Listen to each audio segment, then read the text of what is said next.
Hello दोस्तों, आज की इस क्लास में हम एचएसएससी पटवारी एग्ज़ाम से संबंधित जितने भी क्वेश्चन बनते हैं, जितने भी आपके टॉपिक बनते हैं, वो सभी के सभी कवर करेंगे। आप सभी को पता है दोस्तों, एचएसएससी ग्राम सचिव पटवारी का एग्ज़ाम कभी भी ले सकती है, तो उस एग्ज़ाम के हिसाब से ये क्लास जो है आपके लिए बहुत ही ज़्यादा महत्वपूर्ण होगी।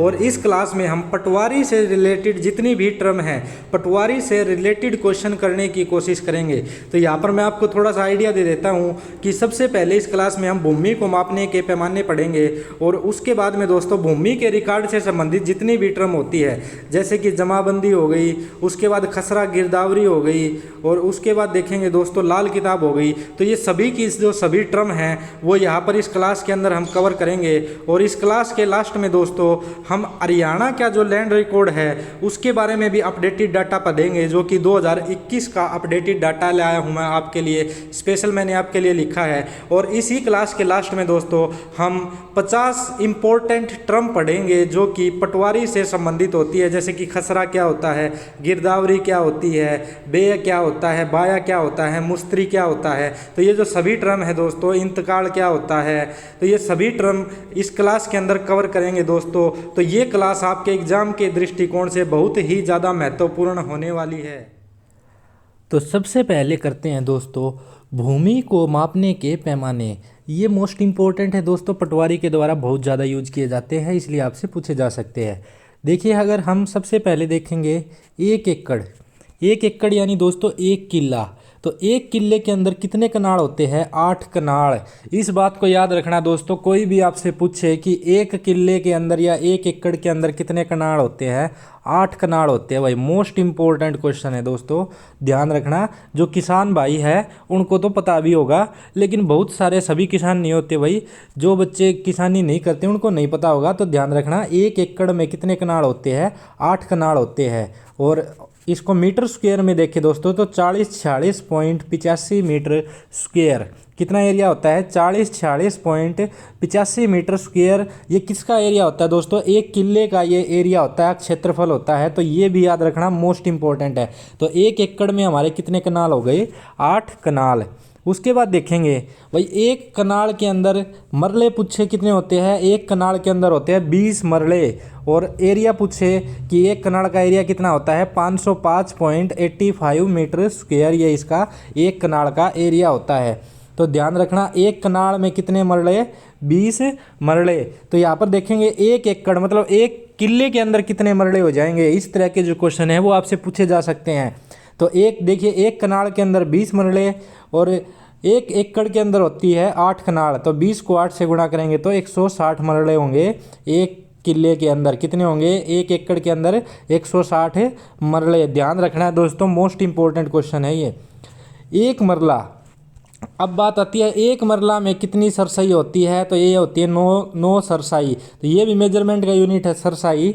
तो ध्यान रखना, 1 मरला में कितनी सरसाई होती है? 9 सरसाई। और 1 मरला का जो क्षेत्रफल होता है वो होता है 25.29 मीटर स्क्वायर। 25.29 metre square. 1 एकड़ के अंदर कितनी सरसाई हो जाएगी? 1440 सरसाई। ये डायरेक्ट पूछे जा सकते हैं कि 1 एकड़ में आपकी कितने कनाल होंगे, 1 एकड़ में आपके कितने मरले होंगे, 1 एकड़ में आपकी कितनी सरसाई होंगी। तो ये बहुत ही बेसिक है, ये याद हो जाएंगे दोस्तों आपको। आप लिख लेना, पीडीएफ आपको जो है वो फ्री में मिल जाएगी। पीडीएफ मैं आपको दे दूंगा 1-2 दिन में। 1 हेक्टेयर। तो 1 हेक्टेयर की बात करें दोस्तों तो 1 हेक्टेयर में कितना होता है? 2.47 किले या एकड़। तो 1 हेक्टेयर में कितना? 2.47 एकड़। और इसका एरिया पूछा जाए 1 हेक्टेयर में तो 10,000 मीटर स्क्वायर। और 20 कनाल के अप्रोक्सीमेटली ये वैल्यू होती है। कितनी? 20 कनाल के अप्रोक्सीमेट।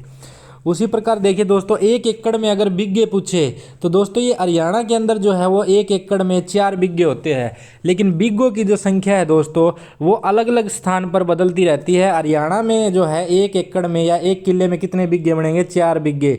लेकिन यूपी में जाएंगे, एमपी में जाएंगे, बंगाल में जाएंगे तो वहाँ पर जो है बिग्गों की संख्या बदलती रहती है। उसके बाद देखिए दोस्तों, 1 गज या 1 गज को ही 1 यार्ड भी कहते हैं। तो इसकी वैल्यू कितनी होती है? 0.91 मीटर। और 1 गज में कितना हो जाएगा? 36 इंच। तो ये छोटी छोटी जो वैल्यू है वो आपको याद रखनी है। उसी प्रकार देखिए 1 फुट में कितना होगा? 12 इंच। और 2.54 सेंटीमीटर। तो ये कुछ बेसिक वैल्यू थी दोस्तों। देखिए एक एकड़ में हमारे 8 कनाल, एक कनाल में 20 मरले, तो एक एकड़ में कितने हो जाएंगे 160 मरले, एक मरले के अंदर 9 सरसाई, तो एक एकड़ के अंदर कितना हो जाएगी 1440 सरसाई। तो ये जो है सभी याद कर लेने हैं आपको।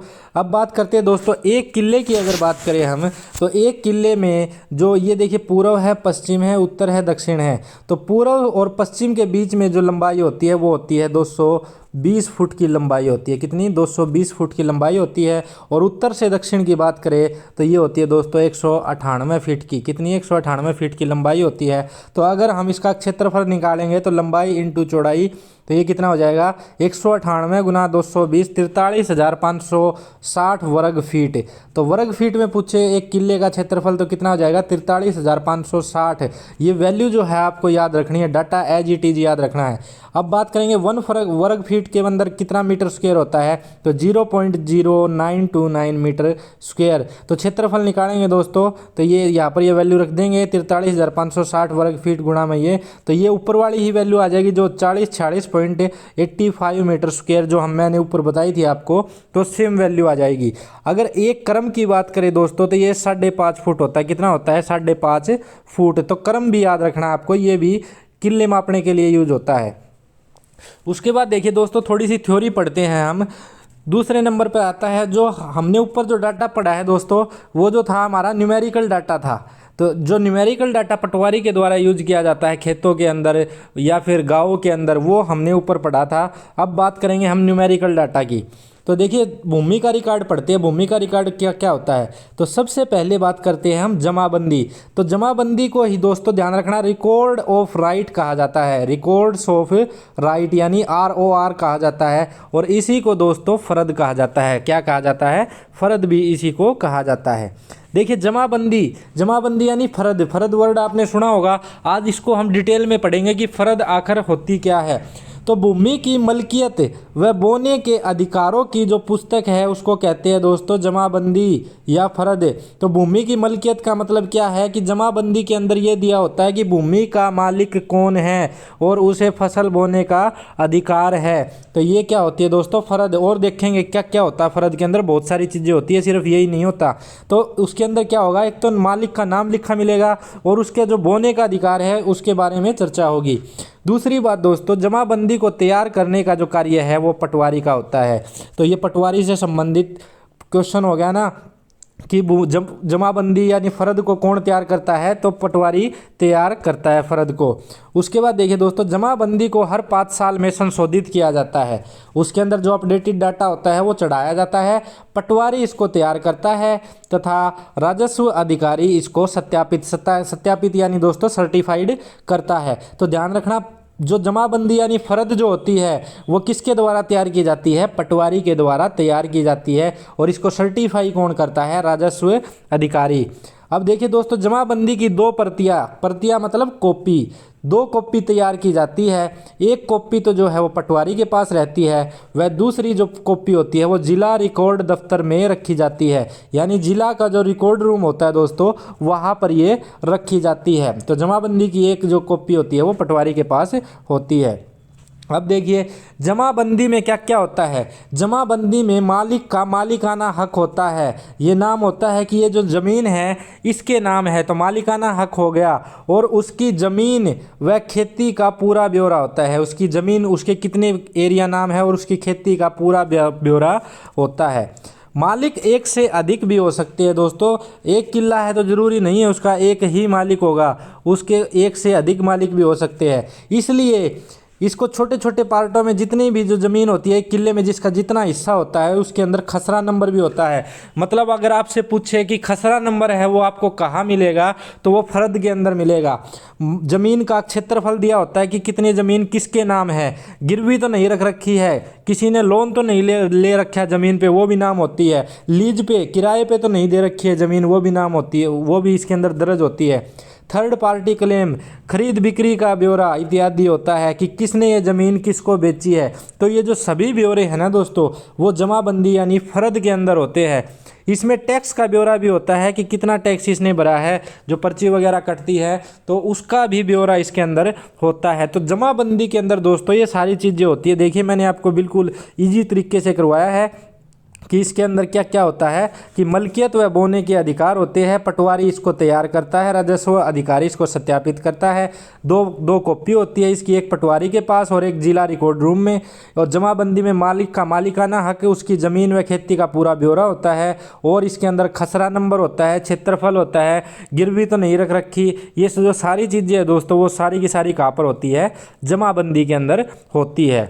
उसके बाद आ गई दोस्तों हमारे पास दूसरी टर्म खसरा गिरदावरी। खसरा गिरदावरी देखिए क्या होती है, इसको इंग्लिश में बोलते हैं रिकॉर्ड्स ऑफ लैंड कल्टीवेशन। भूमि के अंदर क्या बोया गया है, देखो खेती का फसलवार निरीक्षण।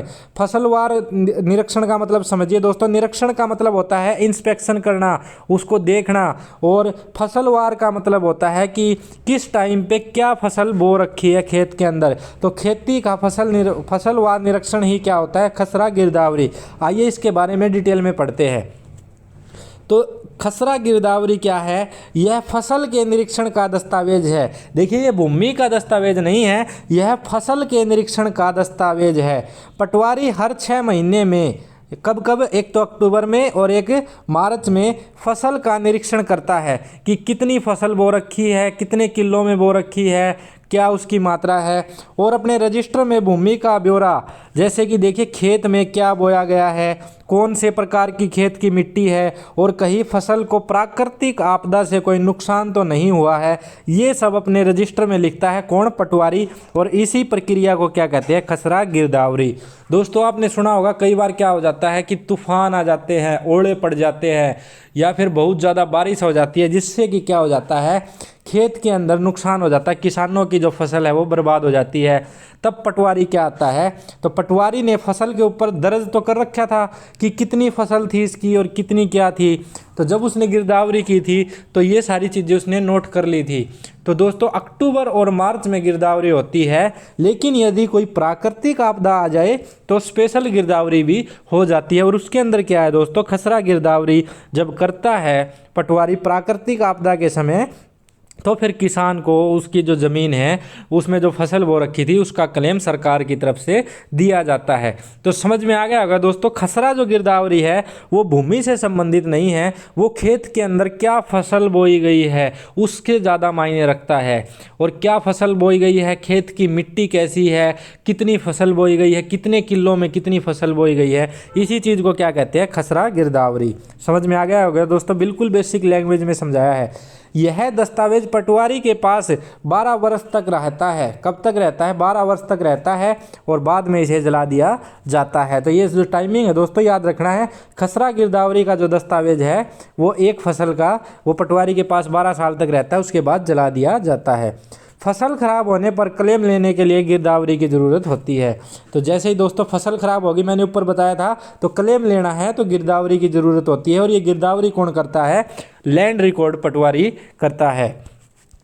देखिए इसके अंदर, इसमें रबी और खरीफ की फसलों की अलग अलग एंट्री होती है। खसरा गिरदावरी में क्या है कि रबी में कौन सी फसल बोई गई और खरीफ में कौन सी फसल बोई गई, इसकी अलग अलग एंट्री होती है। सिंचित और असिंचित का विवरण, भाई कितनी भूमि सिंचित है और कितनी भूमि असिंचित है, वो सारा विवरण किसके अंदर होता है, ये भी खसरा गिरदावरी के अंदर होता है। ध्यान रखना है दोस्तों, मोस्ट इंपॉर्टेंट है, पूछा जा सकता है कि कितनी भूमि सिंचित है कितनी असिंचित है, उसका विवरण भी खसरा गिरदावरी में। और बिना जोत का कितना भाग पड़ा हुआ है, ये भी दर्ज होता है किसके अंदर, खसरा गिरदावरी के अंदर। उसके बाद देखिए दोस्तों, थर्ड टर्म आ गई हमारी लाल किताब, विलेज नोटबुक। लाल किताब देखिए क्या होती है, गांव की भूमि से संबंधित पूर्ण जानकारी देने वाली पुस्तक। देखिए अभी खेतों की बात कर रहे थे, लेकिन लाल किताब क्या है, गांव की भूमि से संबंधित पूरी जानकारी देने वाली पुस्तक, जिसके अंदर की गांव की जितनी भी भूमि है उसका सारा रिकॉर्ड कहाँ पर होता है, लाल किताब के अंदर होता है। उसके बाद देखिए इस किताब में गांव की पूर्ण जानकारी होती है, जैसे कि कौन सी फसल बोई गई है, मृदा का वर्गीकरण, गांव के अंदर किस प्रकार की मिट्टी है, भूमि का स्थानांतरण, भूमि का स्थानांतरण मतलब ट्रांसफर, सिंचाई के साधन गांव में क्या है, पशु और उनकी जनसंख्या, ये सभी रिकॉर्ड बदलते रहते हैं और हर फसल के ऊपर इनका निरीक्षण किया जाता है। तो दोस्तों गांव से संबंधित जो भी रिकॉर्ड होते हैं सारे के सारे, कि गांव में पशु कितने हैं, उनकी जनसंख्या कितनी है, भूमि कितनी है, क्या बोया गया है और कितनी मात्रा में बोया गया है, किस प्रकार की गाँव में मिट्टी है। तो ये जो गाँव का रिकॉर्ड होता है सारा का सारा कहाँ पर होता है, लाल किताब के अंदर। तो ये भी आपको समझ आ गया होगा दोस्तों। उसके बाद देखिए सजरा किश्तवाड़, ये बहुत ही आसान टॉपिक है दोस्तों, पूरा का पूरा। एक बार आपको थोड़ा सा मुश्किल लगेगा ये टर्म, लेकिन आप इसको 2-3 बार क्लास को देखेंगे तो ये बिल्कुल ही इजी टॉपिक है और आपको याद हो जाएगा हमेशा के लिए। देखिए सजरा किश्तवाड़ क्या होता है, ट्रेसिंग क्लॉथ या फिर ट्रेसिंग पेपर पर बना हुआ खेती का नक्शा। आपने देखा होगा दोस्तों बहुत सारे बच्चों ने कि एक कपड़ा सा होता है ट्रेसिंग, आपने देखा होगा थोड़ा सा टाइट सा एक कपड़ा सा होता है, वो थोड़ा पेज सा, उसके ऊपर क्या है कि खेतों का नक्शा बना हुआ होता है, खेतों का नक्शा बना हुआ होता है उसके अंदर। तो उसी को क्या कहते हैं, सजरा किश्तवाड़। सजरा का अर्थ क्या है, खेती की सीमाएं दिखाने वाला नक्शा। खेती की, जैसे देखिए दोस्तों ये एरिया है, तो देखिए यहाँ पर इस प्रकार से ये खेत है। तो सजरा का मतलब क्या होता है, देखिए ये खेती की जो सीमाएं दिखा रहा है ना, इस नक्शे को क्या कहते हैं, सजरा। और सजरा किश्तवाड़ क्या होता है, ट्रेसिंग क्लॉथ या ट्रेसिंग पेपर पर बना हुआ खेतों का नक्शा। इंपॉर्टेंट टर्म है दोस्तों बहुत ज़्यादा। देखिए सजरा किश्तवाड़ की ओरिजिनल जो कॉपी होती है वो तहसील रिकॉर्ड रूम में रखी जाती है। कहाँ पर, तहसील के रिकॉर्ड रूम में रखी जाती है। और इसकी दूसरी प्रति पटवारी के पास होती है, दूसरी कॉपी पटवारी के पास होती है, जो सरकारी कार्यों के लिए प्रयोग की जाती है। बहुत सारे केस होते हैं दोस्तों जो ज़मीनी विवाद होते हैं, कोर्ट के अंदर चलते हैं, तो वहाँ पर भी क्या होता है, ये सजरा किश्तवाड़ ही लगाया जाता है, जिसके अंदर की भूमि का माप होता है कि किस प्रकार से कितनी भूमि, नक्शा होता है खासकर भूमि का। उसके बाद देखिए दोस्तों सजरा नस्ब, इंपॉर्टेंट टर्म है सजरा नस्ब, भूमिदारों की वंशावली। देखिए सजरा नस्ब को भूमि या संपत्ति के निपटारे के समय तैयार किया जाता है। कब तैयार किया जाता है, सजरा नस्ब। ये देखिए सजरा नस्ब जो होता है ना दोस्तों, मैंने ऊपर क्या बताया था आपको, फर्द। फर्द के अंदर क्या लिखा होता है, मालिक का मालिकाना हक लिखा होता है कि इसके नाम से ये ज़मीन बोल रही है। और उसके अंदर ये भी लिखा होगा कि किससे इसने खरीदी थी और किसको इसने बेची है, और ये आगे बेचता है तो वो भी इसके अंदर दर्ज होता है। लेकिन सजरा नस्ब क्या है, इसका इसी का एक छोटा छोटा पार्ट है। तो सजरा नस्ब में क्या होता है, भूमि या संपत्ति के निपटारे के समय ये तैयार किया जाता है, ये ऐन वक्त पर तैयार किया जाता है और यह जमाबंदी का हिस्सा बन जाता है। बाद में क्या होता है, ये जमाबंदी का हिस्सा बन जाता है। फर्द जो होती है ना दोस्तों, उसके अंदर एक मालिक, उसने किसको बेची ये मालिक, फिर इसने किसको बेची ये मालिक, इसने किसको बेची ये मालिक, ये सारी चीज़ें होती है। लेकिन सजरा नस्ब में क्या है, एक छोटा सा इसका पार्ट होता है और बाद में क्या होता है, ये सजरा नस्ब इसी का पार्ट बन जाता है, जमाबंदी का। सजरा नस्ब एक तालिका है जो समय समय पर मालिकाना हक को दर्शाती है। तो ये क्या है, ये भी एक तालिका है जो मालिकाना हक को दर्शाती है।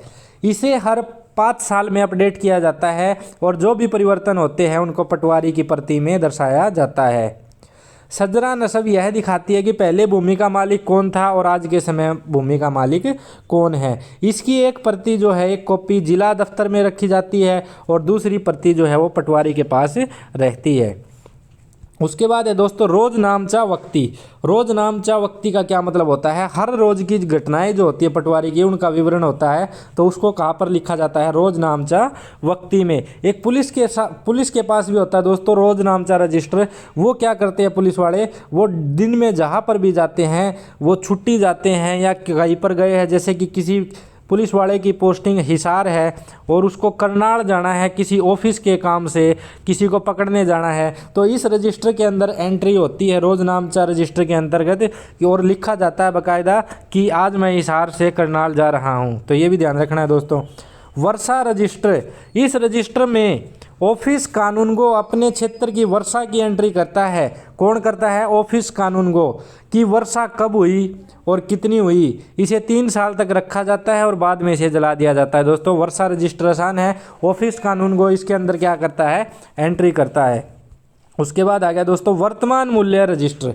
वर्तमान मूल्य रजिस्टर, करंट प्राइस रजिस्टर। इस रजिस्टर में खाद्यान्न फसलों का मूल्य लिखा जाता है और इसे तहसील व जिले में रखा जाता है। क्या लिखा जाता है दोस्तों वर्तमान मूल्य रजिस्टर के अंतर्गत, खाद्यान्न फसलों का मूल्य लिखा जाता है कि किस फसल का मूल्य है फिलहाल कितना है, और इसे तहसील व जिले में रखा जाता है। इसे 3 साल तक रखा जाता है और फिर इसे जला दिया जाता है।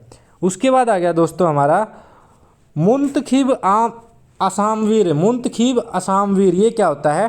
खेतों का विवरण और प्रत्येक को दिए गए किराए के नोट के साथ मालिक और किराएदार का बयान।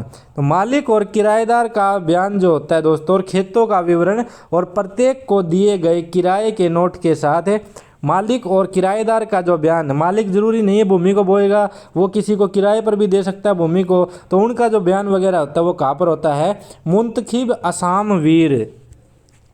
उसके बाद देखिए दोस्तों इंतकाल म्यूटेशन रजिस्टर। ये क्या होता है कि मलकियत की तब्दीली का आदेश। ये आपने सुना होगा इंतकाल। इंतकाल क्या होता है दोस्तों? जैसे कि किसी व्यक्ति के पास एक ज़मीन थी और उसने, जैसे कि ए के पास ज़मीन थी और उसने जो ज़मीन है वो बी को दे दी, तो ए से मालिकाना हक है दोस्तों वो बी के पास चला गया। तो अब जो इंतकाल चला गया दोस्तों वो बी के पास चला गया, अब बी उस भूमि का मालिक है। तो जो मलकियत है उसकी तब्दीली यानी ट्रांसफ़र का जो ऑर्डर होता है उसी को क्या कहते हैं? इंतकाल। Field book. फील्ड बुक क्या होती है? फील्ड का मतलब खेत, तो खेतों के क्षेत्रफल की विवरण पुस्तिका। देखिए दोस्तों बहुत सारे, मान लो किसी एरिया में खेत है, तो किस खेत का क्षेत्रफल कितना है, तो उसी का जो क्षेत्रफल की विवरण पुस्तिका उसी को क्या कहेंगे हम? Field book. उसके बाद देखिए दोस्तों कुछ योजनाएं देखते हैं जो हरियाणा सरकार ने चलाई है। लाल डोरा मुक्त योजना। देखिए लाल डोरा जो है दोस्तों अंग्रेजों के समय में बना था, जिसके अंतर्गत की कुछ भूमि को लाल डोरा से बाहर निकाला गया था और कुछ भूमि जो थी वो लाल डोरा के अंतर्गत थी। तो लाल डोरा मुक्त योजना चलाई हरियाणा सरकार ने और इसी को नाम दिया गया स्वामित्व। क्या नाम दिया गया? स्वामित्व। अब स्वामित्व की फुल फॉर्म देखिए, सर्वे ऑफ विलेज आबादी and mapping with improvised technology in village areas. ये जो फुल फॉर्म है दोस्तों मोस्ट इम्पोर्टेंट है। आप सभी को पता है जिसने भी HSSC का टेस्ट दिया है कि HSSC इस तरह के क्वेश्चन में बहुत ज़्यादा इंटरेस्ट लेता है।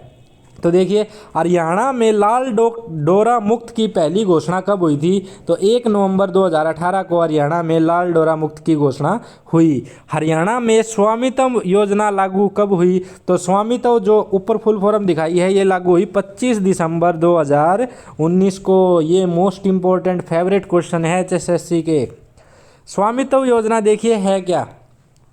तो स्वामित्व योजना के तहत एक दस्तावेज दिया जाता है जिसको कि टाइटल डीड कहते हैं।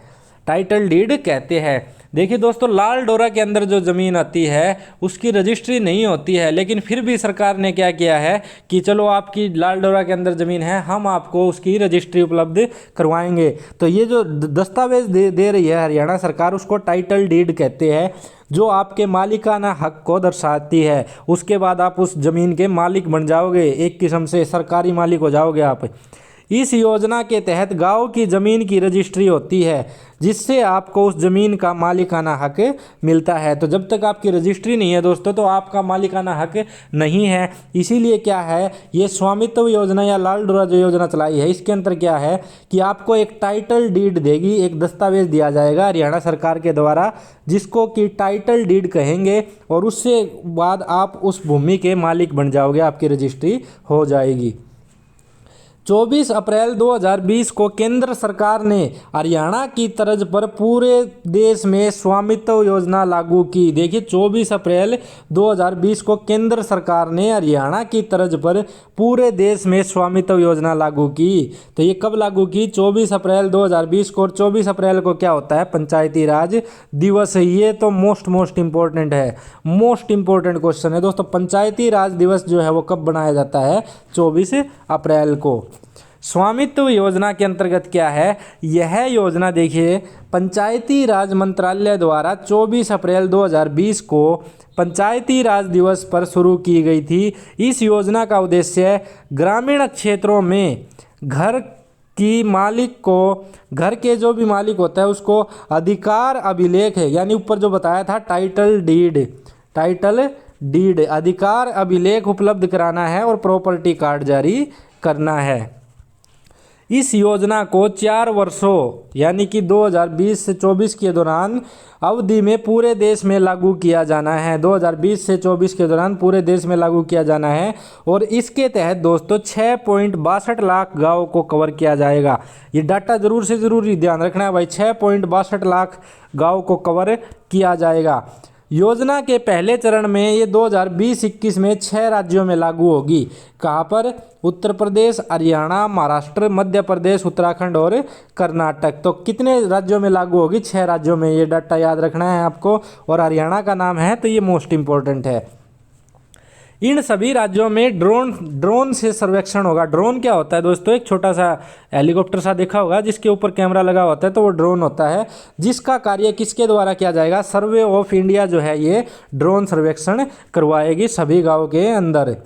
उसके बाद देखिए दोस्तों, हरियाणा के ताज़ा आंकड़े देखते हैं हम 2 अप्रैल 2021 तक के। हरियाणा के ताज़ा आंकड़े देखते हैं भाई कि हरियाणा में इसमें पटवारी से संबंधित क्या चल रहा है। तो देखिए, मनोहर लाल खट्टर ने सूचित किया है कि 7187 गाँव में से 5554 गाँव का ड्रोन सर्वेक्षण किया जा चुका है। तो ये डाटा याद रखना, 5554 गाँव का ड्रोन सर्वेक्षण किया जा चुका है 7187 गाँव में से। रेवाड़ी के सभी गाँव का ड्रोन सर्वेक्षण हो चुका है। तो ये पूछे हरियाणा के किस जिले का ड्रोन सर्वेक्षण पूर्ण रूप से हो चुका है? तो रेवाड़ी जिले का। हरियाणा के 11 जिले बहुत जल्द ही लाल डोरा मुक्त हो जाएंगे। कितने जिले? 11 जिले बहुत जल्द ही लाल डोरा मुक्त हो जाएंगे।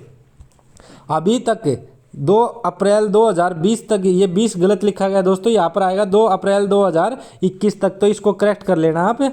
अभी तक 2 अप्रैल 2021 तक 345 गाँव को लाल डोरा मुक्त किया जा चुका है। तो देखिए कितने गाँव को लाल डोरा मुक्त किया जा चुका है? 345 गाँव को। 30 मार्च 2021 तक 43,166 टाइटल डीड रजिस्टर हो चुकी है। डाटा जरूर ध्यान रखना है, डाटा का ही खेल है सारा कुछ HSSC में।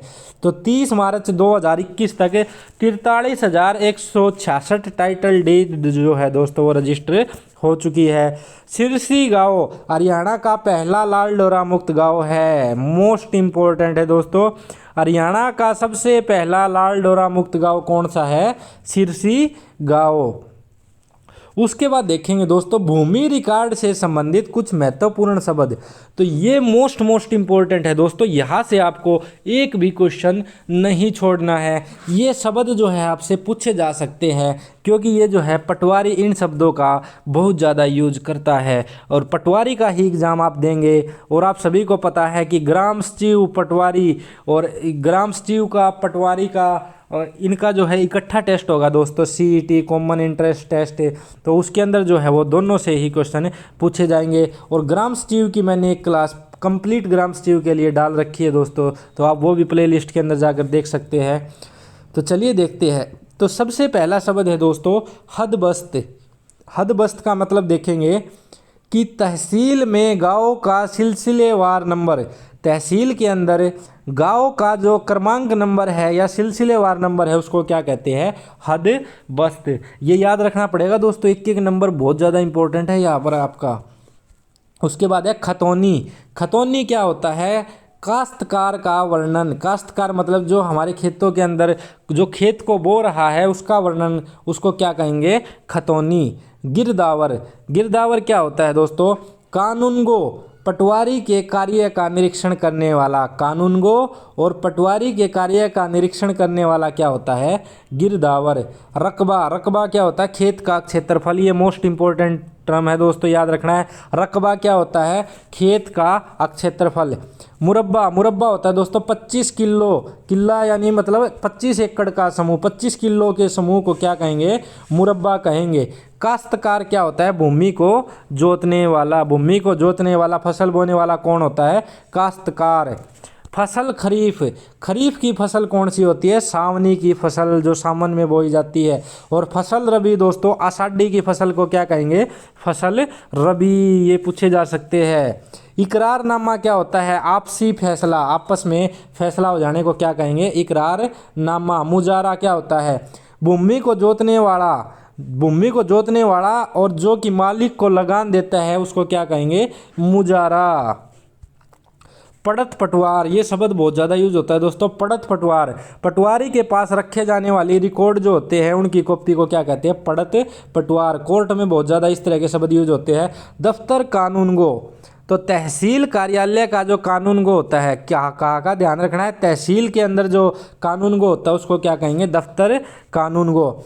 चाही नहरी, चाही नहरी, नहर व कुएं के द्वारा सिंचित भूमि, नहर और कुएं के द्वारा सिंचित भूमि को क्या कहेंगे? चाही नहरी। जरीब, जरीब क्या होती है? भूमि को मापने के लिए 10 करम लंबी लोहे की जंजीर को क्या कहेंगे? जरीब।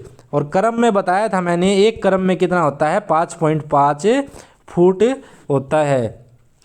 सजरा पारचा, सजरा पारचा, कपड़े पर बना खेतों का नक्शा, इसको क्या कहेंगे? सजरा पारचा। अक्स सजरा, अक्स सजरा क्या होता है? सर्जे की नकल, सर्जे की कॉपी, उसको क्या कहेंगे? अक्स सजरा। खेवट, खेवट क्या होता है दोस्तों? मलकियत का विवरण, मलकियत के विवरण को क्या कहेंगे? खेवट। मुस्तलील, मुस्तलील मतलब 25 एकड़ का समूह, 200 कनाल, 200 कनाल, क्योंकि ये मैंने आपको बताया था कि एक किले में कितनी होगी हमारी? 8 कनाल। तो 25 एकड़ का समूह को क्या कहेंगे? मुस्तलील। और 25 किलो की बात तो एक ही है दोनों, लेकिन वर्ड अलग अलग यूज होगा। मुरब्बा, 25 किलो का समूह क्या होगा? मुरब्बा। और 25 एकड़ की बात करें तो मुस्तलील। उसके बाद है मौजा, मौजा मतलब गांव, ग्राम। सर्क, सर्क का मतलब होता है दोस्तों पूर्व, और ग्रव का मतलब क्या होगा? पश्चिम। शुमाल का मतलब उत्तर, और जनूब का मतलब दक्षिण, क्योंकि ये खेतों में भी तो डायरेक्शन होती है ना दोस्तों, लेकिन पटवारी इसको पूर्व, पश्चिम, उत्तर, दक्षिण नहीं कहते। ये सर्क, ग्रव, शुमाल, जनूब, इन शब्दों का प्रयोग किया जाता है। उसके बाद देखिए दोस्तों चकोत्ता, चकोत्ता का मतलब क्या होता है? नगद लगान। वालिद, वालिद का मतलब पिता। वालदा, वालदा मतलब माता। वल्दियत, वल्दियत मतलब पिता का नाम। हमशीस, हमशीस मतलब बहन। खाका, खाका तैयार करना, प्रारूप। मेंढ, देखिए खेत की जो सीमा होती है, डोले जो होते हैं उनको क्या कहते हैं? मेंढ। झंडी, लाइन की सिधाई के लिए 12 फुट, लाइन की सिधाई के लिए 12 फुट का जो बांस होता है उसको क्या कहेंगे? झंडी। और कितने का होता है ये? 12 फुट का। पत्ती तरफ ढीला, ठीला, पत्ती तरफ ठीला, गांव के अंदर जो मालिकों का समूह है उसको क्या कहेंगे? पत्ती तरफ ठीला। सदर कानूनगो, जिला कार्यालय का कानूनगो, देखिए ध्यान रखना, जिला कार्यालय का कानूनगो ये होता है सदर कानूनगो। बरानी, बरानी का मतलब होता है दोस्तों वर्षा पर निर्भर भूमि, ऐसी भूमि जो वर्षा के ऊपर निर्भर करती है, जिसके अंदर की खेती जो होती है वो वर्षा के ऊपर निर्भर करती है। उसके बाद आ गया दोस्तों हमारा आबी, आबी मतलब नहर व कुओं के अलावा सिंचित भूमि। नहर व कुओं के अतिरिक्त अन्य जो भूमि, जो सिंचित भूमि होती है उसको क्या कहेंगे? आबी। बंजर जदीद, 4 फसलों तक जो भूमि खाली पड़ी रहती है, 4 फसलों तक जो वेट करना पड़ता है उसको कहेंगे बंजर जदीद। बंजर कदीम मतलब 8 फसलों तक जो भूमि खाली रहती है उसको बंजर कदीम। बटाई, बटाई का मतलब क्या होता है? पैदावार का भाग, कितना भाग पैदा हुआ है। निस्फी, निस्फी मतलब पैदावार का 1/2 भाग। तिहाई 1/3 भाग। चहाराम पैदावार का 1/4 भाग। 3 चहाराम पैदावार का 3/4 भाग। बाया, बाया मतलब दोस्तों भूमि को बेचने वाले को क्या कहेंगे? बाया। मुस्त्री, भूमि को खरीदने वाले को क्या कहेंगे? मुस्त्री। मोस्ट इंपॉर्टेंट क्वेश्चन है दोस्तों, इस तरह की जो टर्म है आपसे पूछी जा सकती है। बेय, बेय का मतलब होता है जमीन को बेच देना। खराबा, खराबा का मतलब होता है प्राकृतिक आपदा में खराब फसल। और दोस्तों इसकी जो पीडीएफ है इस क्लास की मैं आपको टेलीग्राम ग्रुप पे अवेलेबल करा दूंगा। HR एजुकेशन अड्डा के नाम से अपना ग्रुप है टेलीग्राम के अंदर, वहाँ पर मैं डाल दूंगा, तो कोई दिक्कत वाली बात नहीं है। ये पीडीएफ फ्री में दी जाएगी आपको, रुपए वगैरह कुछ नहीं लिए जाएंगे, तो वहाँ पर आप देख लेना। तकावी, तकावी का मतलब क्या होता है? फसल, फसल के ऊपर जो ऋण लिया जाता है ना दोस्तों उसको कहेंगे तकावी। दस्तक, दस्तक का मतलब होता है right of demand, right of demand, demand का हक। गोरा देह भूमि, गांव के साथ लगती भूमि को क्या कहेंगे? गोरा देह भूमि। जलार, नदी नाले से पानी देने के साधन को क्या कहते हैं? जलार। क्या? नदी नाले से पानी देने के साधन को क्या कहते हैं? जलार।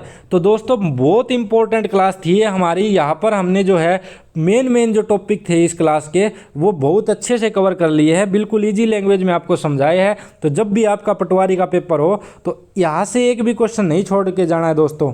और दोस्तों सभी प्रकार की पीडीएफ जैसे कि एचएसएससी हरियाणा जीके की previous year question, HSSC India GK previous year question, HSSC science के प्रीवियस ईयर, हिंदी के, इंग्लिश के, कंप्यूटर के प्रीवियस ईयर क्वेश्चन की पीडीएफ फ्री में प्राप्त करनी है आपको तो हमारे यूट्यूब चैनल HR एजुकेशन अड्डा 5M पर जाकर कमेंट करें। तो वहाँ पर कमेंट करोगे तो मैं बता दूंगा आपको। यहाँ पर ये ध्यान रखना है दोस्तों, सभी पीडीएफ फ्री में दी जाएगी आपको, आपसे एक भी पैसा नहीं लिया जाएगा। और लास्ट के अंदर दोस्तों आपने हमारे चैनल को सब्सक्राइब नहीं किया है तो आप जाके दोस्तों चैनल को सब्सक्राइब ज़रूर कर ले भाई, ताकि जब भी हमारी नई वीडियो आएगी तो आपको उसका सबसे पहले नोटिफिकेशन प्राप्त हो जाएगा। और इसी तरह की बढ़िया क्लास जो है मैं अपने यूट्यूब चैनल पर डालता रहूँगा। तो सभी से रिक्वेस्ट है दोस्तों कि क्या है, सबसे पहले चैनल को सब्सक्राइब कर दे और इस क्लास को ज़्यादा से ज़्यादा शेयर कर दे भाई। चलिए मिलते हैं दोस्तों नेक्स्ट क्लास में। इसके बाद अपनी नेक्स्ट क्लास होगी नहरी पटवारी के बारे में। नहरी पटवारी के बारे में और ज़्यादा सीखेंगे हम। ये था हमारा लैंड रिकॉर्ड पटवारी के बारे में।